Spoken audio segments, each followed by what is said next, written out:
Vous voyez Terminator là? Ça, c'est notre mascotte internationale. Et elle a besoin d'un support de gamelle pour bien manger, même si j'ai un doute sur ce que je veux lui faire. Mais bon, on va essayer mon idée et on ajustera si ça va pas.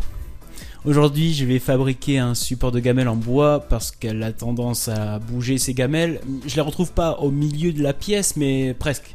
Donc pour éviter qu'elle bouge, on va faire un support rapide et facile à construire. J'ai regardé dans mes chutes de bois pour voir ce que je peux réutiliser et j'ai trouvé une planche à la bonne dimension, ça tombe bien. J'ai acheté un nouvel outil aussi que je voulais tester depuis un moment et je l'ai acheté pour cette vidéo. C'est un guide de perçage pour faire des assemblages chevillés, bon, avec des tourillons si vous voulez. Donc vous avez compris, aujourd'hui pas de vis. J'ai récupéré une chute d'un tasseau en pin que je vais utiliser pour les pieds. Ça va permettre de rehausser le support et ça rend le truc un peu plus minimaliste, on va dire. Je vais prendre ma pièce et je vais placer mon guide sur la tranche pour percer mes trous. J'ai choisi de prendre des chevilles en 6 mm, pas la peine de prendre trop gros, il n'y a pas de poids dessus, mis à part les gamelles qui pèsent quelques grammes, donc c'est bon.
Après avoir percé mes trous sur la tranche des pieds, je reporte avec un crayon les parties à percer sur ma planche.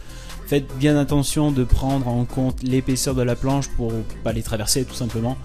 Je vérifie si les chevilles passent bien et qu'il n'y a pas d'écart et je peux venir encoller les pièces entre elles.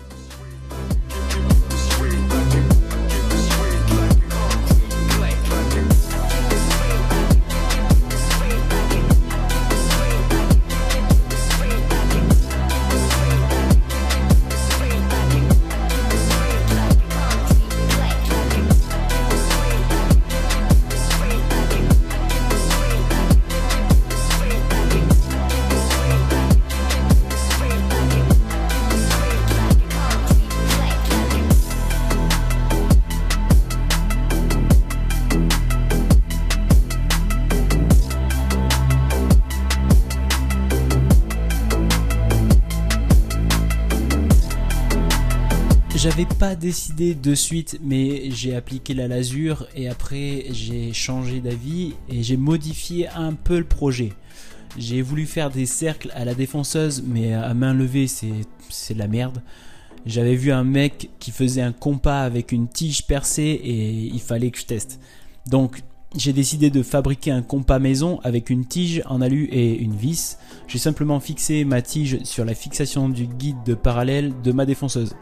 Pour l'instant ça va, mais je suis pas encore satisfait.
Nous avons tous un projet et tu peux en faire partie en t'abonnant et en cliquant sur la cloche pour rester informé des nouvelles vidéos qui vont sortir.